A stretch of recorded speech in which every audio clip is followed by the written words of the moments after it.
পশ্চিমবঙ্গ সরকারের আদিবাসী উন্নয়ন দপ্তরের পক্ষ থেকে 30 জুন আদিবাসী সম্প্রদায়ের হুল দিবস পালিত হলো সাড়ম্বরে।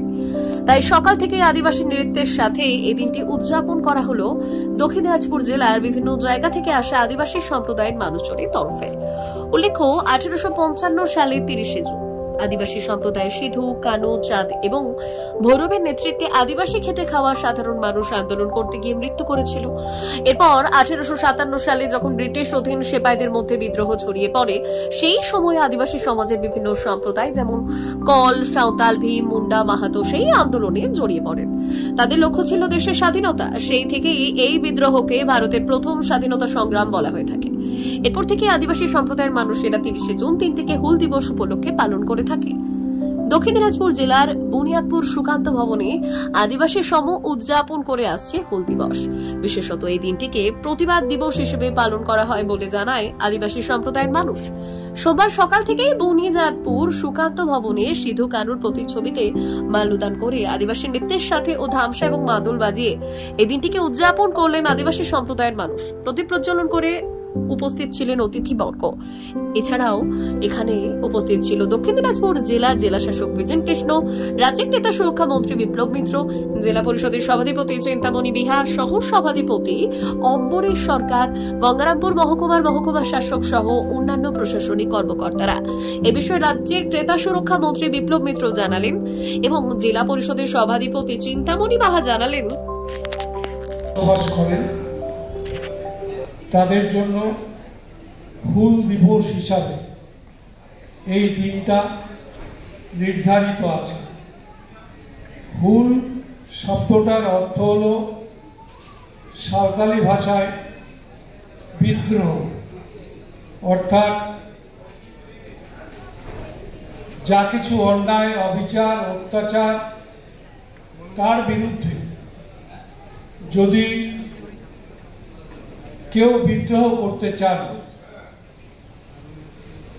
সেই বিদ্রোহই আমরা দেখেছিলাম। তখন ইংরেজ শাসনে চলছিল ভারতবর্ষ, আমরা পরাধীন ছিলাম এই দেশে। আমাদের এই দেশ শাসন করত ইংরেজরা।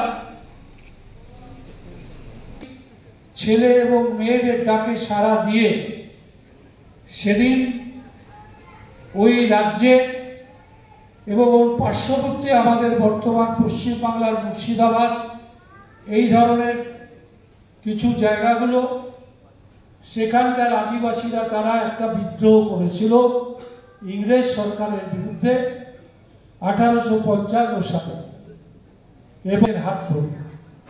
এবং তারপরে আমরা দেখেছি 2 বছর বিদ্রোহ হতে আরো অনেক বছর লেগে যেত এবং আমাদের এই ভারতবর্ষের স্বাধীনতা অর্জন করতেও হয়তো আমরা অনেক পিছিয়ে যেতাম।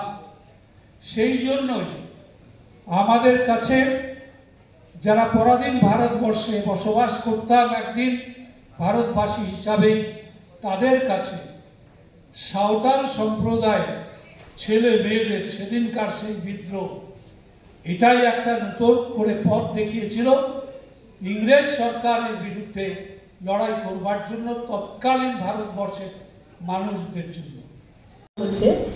এই হুল দিবস উদযাপনে উপস্থিত আছেন আমাদের পশ্চিমবঙ্গ। তো আজকে এই হুল দিবস উদযাপন হচ্ছে কারণ এই হুল দিবস উদযাপন হলো আমাদের আদিবাসী সমাজ। যখন একসময় এই পৃথিবীটা জঙ্গলে ভরা ছিল, তখন এই আদিবাসী মানুষরাই কিন্তু জঙ্গল কেটে জমি বানিয়েছিল। এই জমি বানিয়ে চাষবাসের উপযোগী শুরু করেছিল। কিন্তু ইস্ট ইন্ডিয়া কোম্পানি যখন এই ব্রিটিশ শাসন করে আমাদের এই দেশ, তখন এই জমিকে লুট করার জন্য আমাদের আদিবাসী সমাজের উপর নানান রকম অত্যাচার, অন্যায় চালায়। এই অত্যাচার সহ্য করতে করতে যখন আদিবাসী মানুষের পিঠ দেওয়ালে ঠেকে যায়, তখন তারা অস্ত্র, এই দা, কুড়াল বা এই অস্ত্র নিয়ে তারা ব্রিটিশ সরকারের সঙ্গে তারা লড়াই শুরু করে। এই লড়াইয়ের মধ্যে আমাদের সাঁওতাল বিদ্রোহের মধ্যে অন্যতম নেতা ছিলেন সিধু কানু, এবং এই সিধু কানু আমাদেরকে শিখিয়ে গেছে যাতে কোনো এরকম যদি লড়াই করতে হয়, সেই লড়াইয়ে যাতে শক্ত হাতে সবাই আমরা একসঙ্গে লড়াই করতে পারি, এইটা এই হুল দিবসের মাধ্যম দিয়ে আমাদের শিখিয়ে গেছে। তাই আজকে আমরা এই হুল দিবসে এই সিধু কানুকে আমরা স্মরণ করছি এবং সবাইকে আমার আরেকবার প্রণাম। বিশেষ প্রতিবেদন, উত্তর বাংলার সংবাদ।